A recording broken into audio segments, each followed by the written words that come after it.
Votre nouvelle émission Focus. Focus, votre nouveau rendez-vous sur Radio Mayuri. Bienvenue dans votre rubrique Focus sur Radio Mayuri. Nous sommes exceptionnellement aujourd'hui à Kourou avec une invitée exceptionnelle, Odile Pedro-Leal. Bonjour, merci beaucoup d'avoir accepté notre invitation. Bonjour, merci, c'est un plaisir.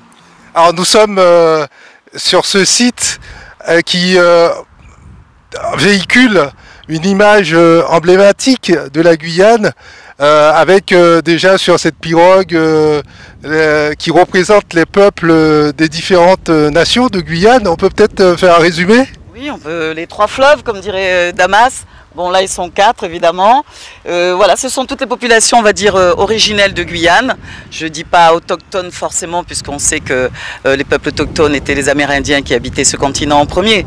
Mais ce sont quand même des populations originelles, puisqu'ils ont fondé la Guyane qu'on connaît aujourd'hui. Et puis au-dessus de notre tête, il y a la fusée, et puis le perroquet. Hein. Il y a le perroquet, le toucan. Ah oui, non, c'est un rat, vous avez raison.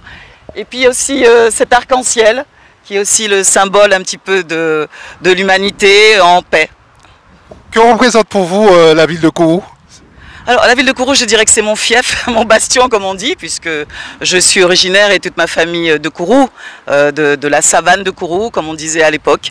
Voilà, donc je suis très ancré ici. Vous avez vu au fil des années cette ville évoluer? Oui, tout à fait. À partir de ma naissance, effectivement, j'ai vu Kourou changer, évoluer, s'agrandir et peut-être des fois nous échapper un petit peu. Oui, tout à fait. Alors, on va parler de l'actualité. Odile Pedro-Leal a accepté de commenter avec nous l'actualité en Guyane, mais avant cela, on va se focaliser un petit peu sur ce qu'elle fait. On sait que vous êtes comédienne, artiste. Alors, comment est née justement cette passion pour la culture? Ah, écoutez, je dirais très simplement en fait. Petite, je me souviens de mes parents. Mes premiers souvenirs, c'est d'être dans les bras de mes parents pour aller voir un film au cinéma. Ensuite, ma mère a continué à m'amener voir les spectacles, les films, tous les films qui sortaient, puisqu'elle était une férue de cinéma. Et donc, je pense que c'est venu petit à petit, naturellement, comme si c'était la chose que je devais faire. En tout cas, cette passion, j'ai commencé à la développer dès l'âge de 10 ans, dès que j'ai pu faire du théâtre au foyer des jeunes de Kourou. Et puis voilà, je n'ai pas lâché. Donc aujourd'hui, on peut dire que vous êtes comédienne, vous êtes également metteur en scène? Oui, c'est ça. Je suis comédienne de formation au Conservatoire national supérieur de Bordeaux. Et puis, donc, je suis devenue metteur en scène par rapport à la Guyane en premier, puisqu'il n'y avait pas vraiment de metteur en scène, on va dire, professionnel. Et puis, je me suis rendu compte que dans mon apprentissage au Conservatoire, cet art-là faisait déjà partie. Et donc, j'ai découvert que c'était une passion et aussi une nécessité. Vous écrivez des pièces de théâtre? Oui, effectivement, je ne peux pas dire que je suis aussi prolifique que notre chère Ellie Stephenson, mais j'ai écrit 2 pièces de théâtre. Voilà. Qui ont été jouées en Guyane? Oui, la première pièce qui était mon premier spectacle, qui s'appelle La chanson de Philibert ou Les gens simples, qui est édité chez l'Harmattan. Et puis là, j'ai une deuxième pièce inédite. Elle devrait être éditée bientôt au Canada. Voilà, c'est une création qui est en cours. Et qu'est-ce qui vous inspire? Ce qui m'inspire, ce sont les thématiques de la société dont je voudrais traiter, pas que je voudrais traiter, que je pense que je dois, puisque j'ai l'impression, par rapport à l'expérience et le temps que j'ai passé dans ce métier, que c'est quelque part une vocation. Donc j'écoute un petit peu mes voix et j'essaye de suivre un petit peu ce qui a été tracé pour moi, si on peut dire comme ça. Est-ce que les mules font partie des sujets sur lesquels vous avez réfléchi? Je ne peux pas dire que dans le théâtre que j'ai fait, j'ai abordé cette thématique. Il y a des personnes comme Bereka Béarnais qui l'a fait avec sa pièce et qui tourne encore. Non, mais ce que je peux dire, moi, quand je pense à Mule, je pense vraiment que c'est une tragédie. Et je vois surtout plus loin. Je vois ceux qui sont dans les belles maisons, qui ont l'opulence et qui tirent un petit peu les ficelles. Donc les gros trafiquants. Les têtes de réseau. Les réseaux, les têtes de réseau, et puis aussi la politique, qui parfois s'arrange pour on va dire, tranquilliser certaines sociétés ou en faire en tout cas faire que certaines sociétés ne puissent pas émerger comme elles devraient ou que notre jeunesse, des jeunesses dans le monde, parce que c'est pas un problème récurrent à la Guyane, c'est nouveau chez nous, alors évidemment c'est très choquant, mais c'est ce qui existe un petit peu dans le monde entier. Et je ne peux pas juger de cette chose-là, mais ce que je puis dire, on n'a jamais dit que la vie était facile, mais ce que je crois c'est qu'on peut créer sa vie, on peut rêver sa vie. Et c'est un petit peu ça le but de l'existence, sinon on s'ennuierait. Je ne vois pas ce qu'on pourrait faire de toute la journée si quelque part on ne se passionnait pas pour le développement de sa propre vie. Et la vie n'est pas facile, elle n'a jamais été facile. Et je crois quelque part qu'on ne doit pas céder à la facilité. Parce que je ne viens pas d'une famille aisée, mais dès le plus jeune âge, je suis allée dans les broussailles de Kourou à la Cité du Stade chercher des bouteilles de coca et de Fanta dans les rasiers pour proposer aux commerçants qui me les rachetaient. Donc j'ai créé mon petit job dès le départ et puis avec ça j'étais fière d'avoir mon argent. C'est une fierté aussi de se battre dans cette vie-là plutôt que de céder peut-être aux tentations, aux facilités. Odile Pedro-Léal, vous avez l'impression ou le sentiment que les politiques ont une part de responsabilité dans le développement du phénomène des mules, c'est ce que vous êtes en train de nous dire? Ah non, je n'ai pas dit que les politiques avaient une responsabilité dans le développement de phénomènes de mules, mais j'ai dit que les politiques qui gèrent les sociétés doivent, en tout cas, en pouvoir pour essayer de lutter contre ce phénomène.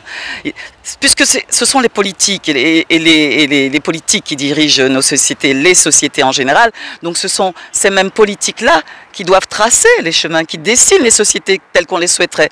Ah bon, après tout, nous avons aussi une responsabilité puisque nous votons. Mais nous votons pour un schéma de société. Donc c'est à nous de faire les bons choix et de rêver la société comme on aimerait qu'elle soit. Nous avons un élu de la jeunesse à Saint-Laurent-du-Maroni qui sera jugé cette semaine, Fernand Boiron et son nom. Alors tout ça, on a l'impression aujourd'hui que le phénomène des mules touche toutes les couches de la société guyanaise, aussi bien les jeunes, les moins jeunes ou les plus vieux. Est-ce que vous avez fait également ce constat? Oui, comme tout le monde, par rapport à ce qu'on apprend, surtout dans les médias, puisque je ne suis pas en prise directe, c'est aussi un choix, mais après je ne sais même pas si on peut choisir, je ne peux pas juger de cette chose-là. Mais je peux la constater comme tout le monde, je peux constater l'emprise de ce phénomène, mais c'est surtout, moi ce que je vois, c'est l'emprise de la drogue dans nos sociétés, dans cette économie perverse, en fait, qui ne nous laisse peut-être pas le choix, voilà. Et qu'est-ce que l'on peut dire aux jeunes qui nous regardent, qui nous écoutent à la radio, pour ne pas peut-être basculer? Je dirais que qu'il y a des valeurs dans la vie, et que la valeur travail est pas mal. Alors forcément, nous avons beaucoup de jeunes et peut-être pas assez de travail, en tout cas peut-être, voilà, ce que je peux dire, si je prends mon exemple, c'est qu'on peut chercher la vie autrement, plutôt que d'essayer de gagner sa vie, en peut-être la perdant dans une prison, la perdant par des regrets, la perdant peut-être par la mort, puisqu'il y a toute cette violence aussi qui sévit autour avec ce que ça déclenche, hein, les armes à feu, tous les tirs qu'on voit. Et souvent ça touche nos jeunes en fait. Voilà, donc je pense que ce que j'ai à dire, c'est peut-être qu'il faut réfléchir. Voilà, il faut réfléchir et puis croire en soi. Savoir qu'il y a des valeurs et que c'est comme ça peut-être qu'on pourra changer la société. Et je crois aussi beaucoup, la valeur que je défends moi dans mon théâtre, c'est la valeur de l'amour. Je suis persuadée que c'est l'amour. Alors, je rigole, je ne l'ai pas inventée cette valeur, puisqu'elle fait partie de certaines religions, en tout cas de la religion chrétienne. La valeur de l'amour, c'est celle qui peut sauver pour moi la société. C'est pour ça que j'en parle dans mon théâtre à différents degrés. Voilà, c'est vrai que je défends beaucoup la cause des femmes, mais dedans, il y a toujours cette chose-là. Parce que je ne pense pas qu'une humanité sans amour, c'est une humanité déshumanisée et qui vaut peut-être pas le coup d'être vécue. Moi, je n'ai pas envie de vivre dans un enfer d'armes à feu, de drogue, parce que pour moi, c'est pas le paradis. Or que la Guyane, nous avons un territoire qui peut être le paradis et qui est en train de devenir un enfer. L'amour, pour vous, c'est la panacée. En tout cas, ça peut être une thérapie face à la tentation de tomber, de basculer. Ben oui, parce qu'il y a l'amour de soi. Je veux dire, c'est vrai que aujourd'hui, je ne peux pas accabler vraiment notre jeunesse parce que nous adultes, sommes aussi responsables de la société que nous avons proposée. Ils sont accablés d'images, de facilités, de choses superficielles, de réseaux sociaux, etc. J'ai eu la chance, aujourd'hui je peux le dire, d'avoir grandi et d'avoir une enfance en Guyane sans ça. Et d'avoir pu vivre plus simplement. C'était mieux avant? Oui, moi je ne suis pas de genre de personne non plus qui dit c'est toujours mieux avant. Mais je dis qu'avant, on vivait autrement et que c'est peut-être encore possible. Quand on voit les dérives, quand on voit les excès, bien on peut toujours essayer de les réfréner quelque part. Et ça fait partie de l'intelligence de l'homme, je crois, à pouvoir se gérer. Voilà. Odile Pedro-Léal, vous êtes une femme de culture. Alors, aujourd'hui, que peut-on tirer de la culture d'un point de vue économique dans notre société? Est-ce qu'on peut présenter la culture à nos jeunes comme étant une alternative à d'autres secteurs d'activité? Mais tout à fait. Alors pour moi c'est une évidence. Alors j'en rigole parce qu'il me semble que ça ne semble pas être une évidence pour tout le monde. Comme on sait, la culture est toujours la dernière roue du carrosse. Et les artistes ne sont pas suffisamment aidés puisqu'on a l'impression que ce sont des gens qui passent leur temps à ne rien faire. Mais est-ce qu'un instant on se pose pour imaginer une société sans art, sans musique, sans peinture, sans art? Il me semble que depuis le début de l'humanité, dans les grottes, les hommes traçaient, les hommes dessinaient parce que c'était important pour eux de marquer leur mémoire et leurs traces à travers l'art. Parce que le fait de s'inscrire sur une roche ou dans une caverne, c'est déjà une forme artistique qui reste dans le temps. L'art, c'est ça. L'art, pour moi, c'est continuer. L'humanité est toujours dans ce même sens-là. C'est une évidence pour moi, c'est une évidence. Et que ce soit un secteur d'activité, oui, puisque j'en ai vécu toute ma vie, et d'une manière quasiment autodidacte. Voilà, il y a des choses qui existent, qui sont mises en place par les structures, hein, par l'État, les ministères, la direction des affaires culturelles, les collectivités. Il y a des structures, il y a des choses. Après, il faut s'en emparer. Bien sûr, ça demande à faire des dossiers, ça demande à faire des projets. Mais enfin, on n'a pas...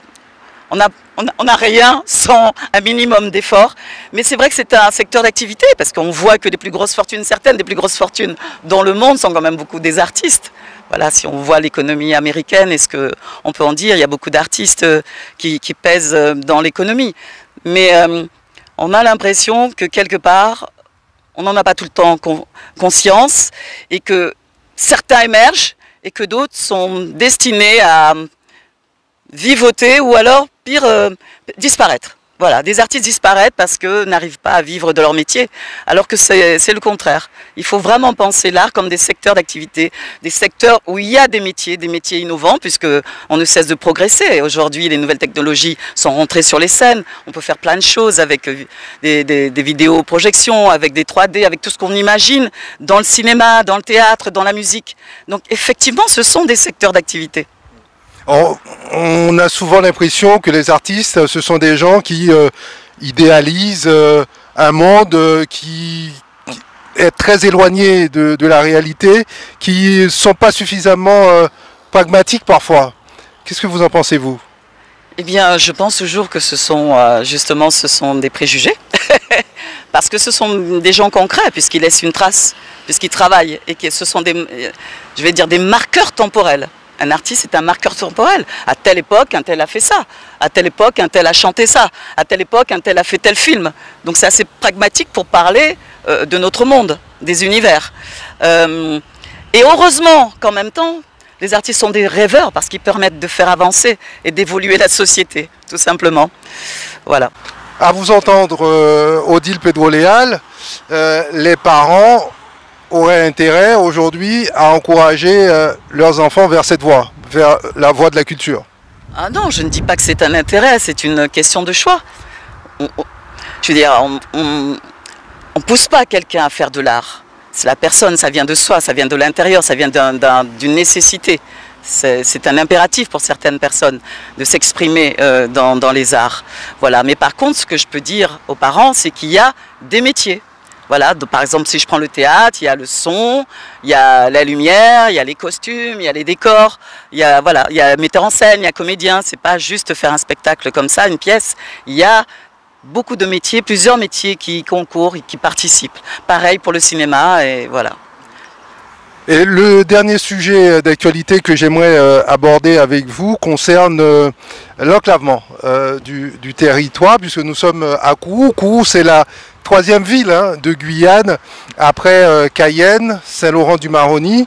Et ce qu'on aimerait, c'est que les Guyanais puissent circuler avec davantage aisance dans ces communes et même au-delà, en pensant à Maripasoula, Troenké, pour aller plus loin, à Patou. Aujourd'hui, la question se pose avec l'arrêt de la compagnie Air Guyane. On se demande comment pourrait-on intervenir pour mieux mailler le territoire. Est-ce que vous avez des choses à partager avec nous là-dessus? Non, je dois dire que ça ne fait pas partie de mes compétences. Évidemment, je peux réfléchir à la question, mais je crois fort que dans chaque secteur d'activité, il y a des personnes compétentes, des personnes référentes auxquelles on peut faire appel et qu'on peut solliciter pour réfléchir à la problématique. Bon, l'évidence, c'est vrai que nous devons développer notre territoire. Et pour ça, effectivement, il faut des voies de circulation.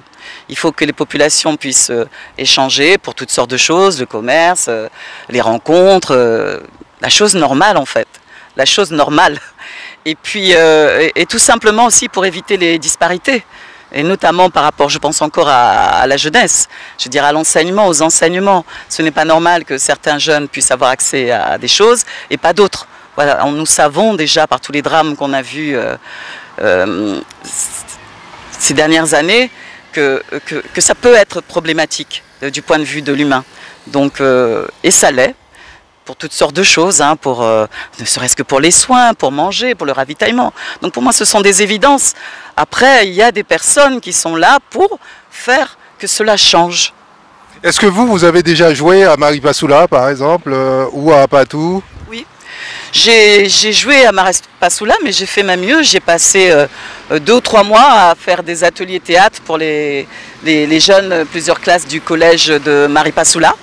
Et quand j'étais directrice de l'EPCC, j'envoyais régulièrement des troupes de spectacles jusqu'à Maripasoula et je faisais même remonter le fleuve pour arriver jusqu'à Touanké, Elaé. J'envoyais partout parce qu'il s'agissait effectivement d'essayer de rompre un petit peu cette disparité, ces différences d'accès aux connaissances et au savoir.